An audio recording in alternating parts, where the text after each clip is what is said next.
Hello everyone. आज से हम लोग एक नया क्लास शुरू कर रहे हैं और ये क्लास जो होगा द हिंदू जो न्यूज़पेपर है इंग्लिश की जो नंबर 1 न्यूज़पेपर मानी जाती है, उसमें जो हेडलाइंस होंगे, जो इम्पोर्टेंट हेडलाइंस हैं, हम कोशिश ये करेंगे कि उन इम्पोर्टेंट हेडलाइंस को समझें। ठीक है, चलिए देखते हैं। आई थिंक इस क्लास को अरेंज करने का मकसद मेरा ये है कि हम इस न्यूज़ को भी जानें, ठीक है, और साथ ही साथ न्यूज़ को जानने के बाद हम इसमें जो इंग्लिश के वर्ड्स आते हैं उस वर्ड्स को भी जानें, उसका मीनिंग भी देखेंगे कि क्या होता है। और मैं सभी से रिक्वेस्ट करना चाहूँगा कि अगर ये वीडियो अगर आपको अच्छी लगी हो तो आप एक पेन और एक कॉपी लेकर के बैठिएगा और जो भी वर्ड्स आपके आ रहे हों, है ना, उसको राइट डाउन करते चलिएगा। बेनिफिट आपका होगा। चलिए स्टार्ट करते हैं। देखिए, सबसे पहले तो मैंने लिख दिया द हिंदू, ठीक है। मोस्ट ऑफ द यहाँ पे जो टोटल देख सकते हैं 9 से लेकर के 9 तक न्यूज़ दिया गया है। हम कोशिश ये करेंगे कि लगभग 10 न्यूज़ जो है हम लोग डिस्कस किया करें, है ना।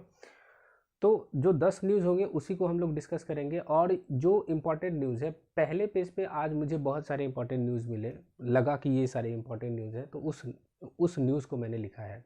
देखिए, सबसे पहले जो लिखा हुआ था, Vijay Mallya seeks permission to move UK supreme court HC had recently dismissed his appeal to his extradition to India। Vijay Mallya आपको पता है ये किंगफिशर के मालिक हैं और ये एक बिजनेसमैन है। सिक मतलब होता है मिलना, है ना। परमिशन मतलब होता है अनुमति, ठीक। मूव मतलब होता है गुजरना। यूके कहने का मतलब है यहाँ पर यूनाइटेड किंगडम, है ना, यूनाइटेड किंगडम। और यूके जो है वो 4 कंट्री से बनी है। एक बनी है आपकी इंग्लैंड, दूसरा है आपका आयरलैंड, है ना, तीसरा है आपका स्कॉटलैंड और चौथा है आपका वेल्स। चारों का संयुक्त रूप कहलाता है यूके। ऐसी रिसेंटली मतलब हाल फिलहाल ही। और डिसमिस मतलब क्या, नकार देना, है ना, नकारना लिख सकते हैं। अपील मतलब होता है गुजारिश, या फिर अपील को अपील भी आप लिख सकते हैं। एक्स्ट्राडिशन मतलब होता है प्रत्यर्पण, ठीक है। मतलब क्या हुआ इसका कि विजय माल्या जो है वो लेना चाह रहे हैं, क्या लेना चाह रहे हैं, अनुमति लेना चाह रहे हैं टू मूव, कि वो जो है अनुमति लेने के लिए वो चले जाएंगे, मतलब मूव करने वाले हैं यूके सुप्रीम कोर्ट, यानी यूनाइटेड किंगडम की जो सुप्रीम कोर्ट है ना, यूनाइटेड किंगडम की जो सुप्रीम कोर्ट है वो वहाँ पर जो है वो चाह रहे हैं जाकर के कि वहाँ पे उनको अनुमति मिले। किस लिए अनुमति मिले? देखिए, हुआ क्या है कि विजय माल्या जो है वो एक बैंकरप्ट बन गए हैं। मतलब बैंकरप्ट कहने का मतलब वैसे कोई व्यक्ति जो कि बैंक से लोन लिए हो और वो चुका नहीं पाए हो। इन पर लगभग 9,000 करोड़ रुपए का जो है लोन का अमाउंट बाकी है और ये लेकर के भागे हुए हैं। वो अभी यूके में ही सेटल है। तो इसको लेकर के वो सुप्रीम कोर्ट जाना चाह रहे हैं। वहाँ से उनको हो सकता है कि परमिशन मिल जाए। किस चीज़ की परमिशन मिल जाए? तो ये है यहाँ पे आगे लिखा हुआ SC, यानी वहाँ की जो हाई कोर्ट है हैड रिसेंटली, हाल फिलहाल ही उसने डिसमिस कर दिया था, यानी उनके अपील को जो है वो नकार दिया था to his extradition to India. मतलब ये कि भारत ये कह रहा है कि उनको जो है आप हमारे हवाले कर दीजिए, ठीक है। और उसके खिलाफ जो है किसी भी कंट्री से आप किसी भी व्यक्ति को ऐसे आप उठा करके नहीं लेकर के आ सकते हैं, ठीक है। जैसे भले ही आप इंडिया के हैं, अगर आप किसी और कंट्री में चले गए हैं तो उस कंट्री की रिस्पॉन्सिबिलिटी बनती है कि उस कंट्री में जो लोग आया है उसकी देखभाल करे। वहाँ से किसी व्यक्ति को ऐसे नहीं उठाया जाता है ना। अब मान के चलिए कि कोई ज़रूरत है वहाँ से वहाँ पे लाना है, तो यहाँ की गवर्नमेंट क्या करेगी, उस गवर्नमेंट से जाकर के बात करेगी। तब वहाँ की सरकार अगर राजी होती है, वहाँ की पुलिस अगर राजी होती है, तब जाकर के उस व्यक्ति को यहाँ आने दिया जाएगा। इसी को कहा जाता है प्रत्यर्पण, ठीक है। प्रत्यर्पण कहने का मतलब विजय माल्या हैं इंडिया के, लेकिन वो रह रहे हैं इंग्लैंड में, है ना। लेकिन भले रह रहे हैं, लेकिन वहाँ से उनको लाने के लिए वहाँ पर क्या करना पड़ेगा, उनको अनुमति लेनी पड़ेगी, फिर वो जाकर के यहाँ आएंगे। अब देखिए, इसके लिए होता क्या है, एक्स्ट्राडिशन के लिए एक जो है वो ट्रीटी होता है ना। ट्रीटी कहने का मतलब एक संधि होता है। दो देश आपस में मिलकर के संधि किए हुए रहते हैं कि भाई कभी किसी भी हालात में, ठीक है, कोई क्रिमिनल है, ठीक है, कोई क्रिमिनल है और वो कोई क्राइम करके वो भाग गया किसी दूसरे कंट्री में, अगर उस कंट्री से अगर ट्रीटी साइंड हुई है यानी संधि अगर साइन की गई है तो उस कंट्री में बगैर हम क्या कर सकते हैं, ज़्यादा कुछ चार्जेस के नहीं हम उस कंट्री से उस आदमी को लेकर के यहाँ आ सकते हैं और उससे अपना जो है सो पूछताछ कर सकते हैं। ठीक है, तो पहला न्यूज़ ये था, विजय माल्या सिक्स परमिशन। विजय माल्या जो है वो जाएंगे वहाँ के सुप्रीम कोर्ट जाएंगे। क्यों जाएंगे भाई, कि मतलब उनको जो इंडिया भेजने की तैयारी की जा रही है, ठीक है, वो तैयारी उनकी रुक जाए और वो वहीं पर जो है अपने मामले को सुलझा ले, है ना, ये मांगने के लिए वो विजय माल्या जा रहे हैं सुप्रीम कोर्ट। देखिए दूसरा न्यूज़ है, कोविड-19 death rate high in West Bengal से सेंट्रल। कोविड-19 आपको पता है ये डिजीज़ है। डेथ रेट मतलब क्या, मृत्यु, और रेट मतलब दर। हाई इन वेस्ट बंगाल मतलब वेस्ट बंगाल में क्या है कि बहुत ज़्यादा हाई है, ठीक है, से सेंट्रल। और ये किसका कहना हुआ, सेंट्रल गवर्नमेंट का कहना हुआ। मतलब हाल फिलहाल हुआ ये कि मतलब सेंट्रल गवर्नमेंट ने एक टीम भेजी थी कि वहाँ पे स्टडी करने के लिए कि वेस्ट बंगाल में हालात कैसे हैं। तो उन्होंने अपना फाइनल लिस्ट दिया, उसमें ये बताया कि 30 अप्रैल तक में, है ना, 30 अप्रैल तक में वेस्ट बंगाल में कुल जो केस थे वो 816 थे और 816 में लगभग 104 आदमी की मौत हुई थी, है ना। और अगर इसका परसेंटेज निकाले तो 12.8 के आसपास परसेंट इसका होता है और 12.8% जो है वो सबसे ज़्यादा है, ठीक है, किसी भी भारत के स्टेट की बात की जाए। अभी अगर 3 मई की बात की जाए, 3 मई तक में, है ना, 3 मई तक में वेस्ट बंगाल में केस की संख्या हो गई है 922, है ना। ऐसा इसलिए क्योंकि कल के एक आर्टिकल में ये वीडियो मैं रिकॉर्ड कर रहा हूँ आज, यानी ये मैं रिकॉर्ड कर रहा हूँ 5 मई को, है ना। अब इसको ये न्यूज़ कैसे आया, ये पूरा का पूरा डिटेल कैसे आया, क्योंकि कल के न्यूज़पेपर में यानी 4 मई के न्यूज़पेपर में एक आर्टिकल लिखा गया था वेस्ट बंगाल को लेकर के। उसमें ये लिखा गया था कि जो हमारे मेजर जहाँ पे जनसंख्या बहुत ज़्यादा है, जैसे बिहार में जनसंख्या बहुत ज़्यादा है ना, उसके बाद फिर महाराष्ट्र में बहुत ज़्यादा है, उसके बाद फिर यूपी में बहुत ज़्यादा है, उत्तर प्रदेश में बहुत ज़्यादा है, फिर राजस्थान में बहुत ज़्यादा है, ठीक है। तो यहाँ सब से भी क्या हुआ है कि वेस्ट बंगाल में खुद भी जनसंख्या बहुत ज़्यादा है, लेकिन इन चारों के अकॉर्डिंग इनसे भी कम यहाँ पर जो है सो टेस्ट हुए हैं, टेस्ट यहाँ पे कम हुए हैं और इसलिए केस की संख्या कहा जा सकता है कि कम है, लेकिन डेथ रेट की बात की जाए तो सबसे ज़्यादा है। यहाँ पर मैं ये बात बता दूँ कि वेस्ट बंगाल गवर्नमेंट ये कहती है कि हमारे यहाँ सिर्फ लगभग 76 मौतें ही हुई हैं कोविड-19 से, लेकिन सेंट्रल गवर्नमेंट की जो टीम थी उसने ये कहा कि नहीं 76 मौतें नहीं हुई है बल्कि 104 मौतें हुई हैं, ठीक है। अब मामला जो भी हो, चलिए आगे देखते हैं। Number 3, PM Modi slams Pakistan in virtual NAM meeting, नाम इसको कहा जाता है। पीएम मोदी मतलब हमारे प्राइम मिनिस्टर जो है, स्लैम मतलब कहने का कि खिंचाई करना, है ना, खिंचाई करना। पीएम मोदी ने खिंचाई किया पाकिस्तान की, किस लिए खिंचाई किया कि वर्चुअल को हिंदी में क्या कहते हैं, आभासी, ठीक है, जो होता नहीं है रियल में लेकिन रियल जैसा ही दिखता है।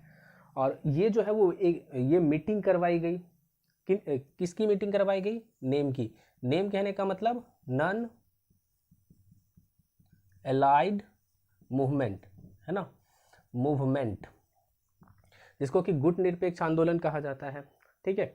गुट निरपेक्ष आंदोलन ये क्यों बना था, आपको पता होगा, एक समय दुनिया जो थे दो पार्ट में बच गई थी, दो बड़े बड़े पावर थे, एक था USA और एक था USSR, है ना। ये जो रसिया को रिप्रेजेंट करता है और ये जो अमेरिका को रिप्रेजेंट करता है। तो दोनों में बहुत खींचातान बढ़ गई थी और बहुत सारे कंट्री जो थे वो ना ही इसको सपोर्ट करना चाहते थे ना ही इसको सपोर्ट करना चाहते थे। क्यों, क्योंकि हो सकता था कि उस कंडीशन में इसको सपोर्ट कर दे तो ये नाराज़ हो जाए, इसको सपोर्ट कर दे तो कोई ये नाराज़ हो जाए। इसलिए जो है बहुत सारे कंट्रीज ने मिलकर के क्या किया, एक अलग से जो है अपनी एक ग्रुप ही बना ली। उस ग्रुप का नाम रखा गया था NAM, नॉन अलाइड मूवमेंट, यानी गुट निरपेक्ष आंदोलन। तो उसकी एक मीटिंग करवाई गई हाल फिलहाल, वो पाकिस्तान में करवाई गई और वर्चुअल करवाई गई। लेकिन शायद जो कुछ भी बात हो, पीएम मोदी ने उनको जो है बहुत ही ज़्यादा बुरा भला कहा है पाकिस्तान को, ठीक है। चलिए नंबर 4 देखते हैं। Former pope Benedict 16 complaints of attempt to silent him. Former मतलब जो भूतपूर्व है ना, फॉर्मर कहने का मतलब भूतपूर्व पोप कहने का मतलब रोमन कैथोलिक चर्च के जो हेड होते हैं ना, उनको कहा जाता है पोप। और ये जो थे पहले के जो पोप थे उनका नाम था पोप बेनेडिक्ट 16। इन्होंने कंप्लेन किया, मतलब शिकायत अपनी दर्ज कराई कि उनको कहा गया था कि भाई आप क्या रहिए, चुप रहिए। एक्चुअली हुआ क्या है कि मतलब एक बुक आई है और एक बुक को लेकर के विवाद किया गया है। अगर आप लोगों को पता होगा तो कमेंट बॉक्स में उस बुक का नाम जरूर लिखें, ठीक है। तो जो अभी के जो हैं, ठीक है, अभी जो पोप हैं हमारे, उन पोप उनका नाम है बेनेडिक्ट, उनका नाम है फ्रांसिस, है ना, पोप फ्रांसिस नाम है, पोप फ्रांसिस है अभी, ठीक है। तो इससे पहले जो थे वो ये थे और इनको कहा गया है कि मतलब आप चुप रहिए, आप किसी भी प्रकार का कुछ भी जो है कोई कुछ बात कहिए नहीं, है ना। तो ये न्यूज़ था। नेक्स्ट नंबर 5 देखिए, confusion prevails over who will food migrants train, Congress offers to bear cost, railways and health ministry have different position. Confusion कहने का मतलब दुविधा, और प्रिवेल मतलब प्रचलित हो जाना, है ना, कायम हो जाना। तो कन्फ्यूजन जो है अभी भी कायम बनी हुई है। ओवर मतलब किस मुद्दे पर, तो who will food migrants train, मतलब ये फूड कहने का मतलब ऐसे तो पैर होता है, लेकिन यहाँ पर है पे मतलब यहाँ पे चुकाना, और माइग्रेंट मतलब प्रवासी जिसको कहा जाता है, ठीक है। जैसे माइग्रेंट बर्ड्स होते हैं, उसी तरीके से माइग्रेंट लेबर भी होते हैं। जैसे कि बिहार के कोई लेबर हैं और वो दिल्ली में रह करके काम कर रहे हैं, तो वो व्यक्ति क्या कहलाएंगे, वो माइग्रेंट वर्कर ही कहलाएंगे। तो वहाँ से जो अभी लोगों को उनके स्टेट जहाँ के वो हैं, जिस स्टेट के हैं उस स्टेट को भेजने की जो बात चल रही है, उसको लेकर के ये बात कही गई है। कन्फ्यूज़न अभी क्रिएट हो रखी है कि मतलब जो ट्रेन जो चलेगी, जिस ट्रेन का नाम दिया गया है श्रमिक स्पेशल, उस ट्रेन का जो खर्चा आएगा, उस ट्रेन का खर्चा कौन चुकाएगा, है ना। ये अभी स्थिति डमाडोल है बनी हुई कि कौन चुकाएगा। Congress offers to bear cost, Congress ने ये कहा है, कांग्रेस के जो सर्वा हैं श्रीमती सोनिया गांधी, उन्होंने ये कहा है कि वो जो है अगर उनकी कोई स्टेट में जिस स्टेट में उनकी गवर्नमेंट है, तो वो स्टेट क्या करेगी कि जितना भी खर्चा आएगा स्टेट गवर्नमेंट ही देगी, है ना। रही बात रेलवे की, तो railway and health ministry have different position, और रेलवे ने तो पहले ही कह दिया है, रेलवे ने ये कहा है कि जिस स्टेट में हम ट्रेन को लेकर के जाएंगे उसमें जितना खर्च आएगा वो स्टेट जो है वो उस कॉस्ट को बियर करेगी, वो देगी, है ना। और हेल्थ मिनिस्ट्री का ये कहना है कि नहीं, आप क्या कीजिए कि 85% पैसे जो है सेंट्रल गवर्नमेंट से लीजिए और 15% पैसे जो है आप जो है स्टेट से लीजिए। तो रेलवे कह रही है कि 100% हम लेंगे स्टेट गवर्नमेंट से, लेकिन हेल्थ मिनिस्ट्री ये कह रही है कि नहीं, 85% आप सेंट्रल गवर्नमेंट से लीजिए, 15% जो है सो आप क्या कीजिए स्टेट गवर्नमेंट से लीजिए। तो ये न्यूज़ था। उसके बाद देखिए, states with high swine flu rate record most covid cases, ये भी एक अच्छा न्यूज़ है। मतलब ये कह रहा है कि स्टेट, वैसे राज्य विद हाई स्वाइन फ्लू, मतलब वैसा कोई राज्य जहाँ पे स्वाइन फ्लू का केस जो है बहुत ज़्यादा है, ठीक है। स्वाइन फ्लू क्या, ये भी क्या है, आपका रेस्पिरेटरी सिस्टम से एक संबंधित बीमारी है। ये पहली बार डिटेक्ट किया गया था 1919 में, ठीक है। और ये भी सांस से संबंधित बीमारी ही है। और ये सबसे पहले ये भी क्या है कि ये भी जो ये जूनोटिक एनिमल है ना। मैंने एक डिस्कस किया था जूनोटिक एनिमल के, जूनोटिक कहने का मतलब क्या कि ऐसी कोई वायरस जो कि क्या होती है वो एनिमल से ह्यूमन बॉडी में प्रवेश करती है ना। और ये सबसे पहले जो स्वाइन फ्लू डिटेक्ट किया गया था वो पिग में किया गया था, है ना, शुअर में किया गया था। तो इसमें ये कहा गया कि वैसा कोई स्टेट जहाँ पे स्वाइन फ्लू का रेट जो है सबसे ज़्यादा है, वहीं पर जो है कोविड-19 के रेट भी जो है ज़्यादा हुए हैं, ठीक है। कोविड-19 केस के रेट भी ज़्यादा हुए हैं। जैसे उसमें ये कहा कि 5 states account for majority of H1N1 infection, और भारत के 5 राज्य ऐसे हैं जहाँ पर कि H1N1 का जो मेजॉरिटी है, मेजॉरिटी कहने का मतलब बहुमतता, है ना। तो जहाँ पर मेजॉरिटी H1N1 यही वायरस का नाम है स्वाइन फ्लू जिससे होता है H1N1, ठीक है। तो H1N1 की मेजॉरिटी जो है 5 स्टेट ऐसे हैं जहाँ पर कि बहुत ज़्यादा है। और वो 5 स्टेट कौन कौन है, सबसे पहले तो आपका महाराष्ट्र है ना, दूसरा राजस्थान है, तीसरा आपका फिर गुजरात है, ठीक है। उसके बाद फिर एक दिल्ली है और एक है तमिलनाडु, है ना। तो 5 स्टेट हैं। यहाँ पर क्या है कि स्वाइन फ्लू का जो टोटल परसेंटेज है वो 63% के आसपास केस पाए गए हैं स्वाइन फ्लू के, और कोविड-19 का केस जो है इन 5 राज्यों में ही लगभग 68% के आसपास है ना। ये कहा जा रहा है इस न्यूज़ के द्वारा ठीक है, चलिए आगे बढ़ते हैं। आगे लिखा सेंसेक्स प्लूमेट्स ओवर 2000 पॉइंट्स। सेंसेक्स जैसे ही बात आएगी आपकी हिंदी में इसको सूचकांक कहते हैं, है ना, सूचकांक कहते हैं। और सेंसेक्स जैसे ही न्यूज़ में आप देखिए तो वहाँ पे आप उम्मीद रखिए कि वो BSE होगा या फिर निफ्टी होगा, है ना। BSE यानी बॉम्बे स्टॉक एक्सचेंज उसको कहा जाता है, ठीक है। तो सेंसेक्स क्या हुआ है, प्लूमेट्स हो गया है। प्लूमेट्स मतलब क्या होता है, to fall down suddenly in a straight line, है ना, मतलब अचानक से नीचे गिर जाना। इसको आप धड़ाम भी कह सकते हैं, है ना, धड़ाम कहा जा सकता है। सेंसेक्स जो है अचानक धड़ाम से जो है 200 पॉइंट क्या कर गई है, वो नीचे गिर गई है ना। उसके बाद है special corona fee on liquor in Delhi, ठीक है। मतलब ये कह रहा है कि जैसे हाल फिलहाल ये कहा गया कि लॉकडाउन 3.0 शुरू हुआ, लेकिन उससे पहले क्या हुआ कि मतलब लॉकडाउन 3.0 शुरू हुआ, लेकिन ये हुआ उसमें कि बहुत सारी छूट दी गई। बहुत सारी छूट में ये भी दिया गया कि अब जो है बहुत जगह पे क्या होगा कि लीकर का जो स्टोर है, यानी शराब का जो स्टोर है जहाँ पर शराब बिका करती है, वो स्टोर आप खोले जा सकते हैं। वो स्टोर खोले जाएंगे, लेकिन वहाँ पे क्या हुआ कि भीड़ बहुत ज़बरदस्त देखी जाने लगी। तो स्टेट गवर्नमेंट ने ये कहा कि भाई भीड़ तो ज़्यादा है, तो क्यों ना इनसे जो है कुछ पैसे जो है रेवेन्यू कमाया जाए, है ना, कुछ पैसे कमाए जाए। तो दिल्ली गवर्नमेंट ने ये कहा है कि एक अलग से फ़ी लगेगा, एक अलग से चार्ज किया जाएगा, और वो चार्ज जो होगा वो कोरोना फ़ी के नाम से होगा, ठीक है। और इसमें ये कहा गया है कि जो उसका MRP होता है किसी भी लीकर का, ठीक है, मैक्सिमम रिटेल प्राइस जिसको कहा जाता है, ठीक है, MRP का 70% जो है वो दिल्ली गवर्नमेंट जो है वो लेगी, है ना। कहने का मतलब ये कि मान के चलिए कि कोई अगर वाइन जो है 400 रुपीज़ में मिल रही है, तो उसका 70% कितने हो जाएंगे, 280 रुपीज़, है ना। तो 280 रुपीज़ जो है वो क्या हो जाएगा, वो दिल्ली गवर्नमेंट लेगी, ऐसा कहा है दिल्ली गवर्नमेंट ने, ठीक है। उसके बाद नंबर ये देखिए 9, 3 CRPF जवान किल्ड इन मिलिटेंट अटैक, ठीक है। 3 जवान जो है कहाँ के, CRPF के। CRPF कहने का मतलब सेंट्रल रिजर्व पुलिस और फोर्स, है ना, सेंट्रल रिजर्व पुलिस फोर्स। ये एस्टैब्लिश हुई थी 1939 में, ठीक है।